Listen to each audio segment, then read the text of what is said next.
Hello, I'm going to do two critiques at once. I'm doing Kelby and Elizabeth. Okay, so Kelby, you're thinking about going with Nike, and you want to do a collage. I think the interesting thing about Nike is you can go retro or contemporary because they kind of go all over the place with their advertising, and the only consistent thing is the swoosh. So I think that it was a smart choice and anything you do will work. I like the collage illustration a lot too. I think there's more pressure on you to do vector. If you're good with pen and ink, that might be an interesting choice too, do an entirely black and white ad. So good decisions, interesting color palette, typeface choices. Any of these will work well. Really cool modern one you found right there. It should say contemporary. On the flip side, Elizabeth is going to do Apple. So Apple is a little bit harder because, clearly their advertising and marketing campaign is all about sharp contrast.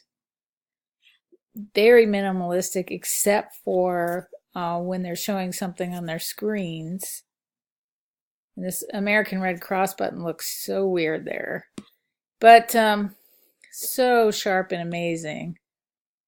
I mean, something like a watercolor might work really well in an iPad ad or a MacBook ad, right? So that might be something to sort of focus in on. I do love these watercolors. I like this one too. It reminds me a little bit of the 70s.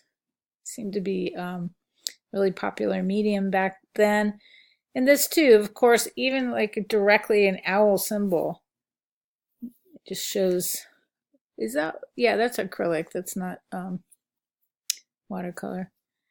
Anyway, so and then as far as your typography, so you're thinking about Apple. I'm not sure that any of these would work with Apple.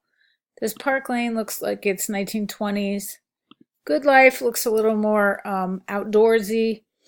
And then this one down here looks Christmassy to me. So I would think simple, simple, simple. They never vary with their typography. It's always the same.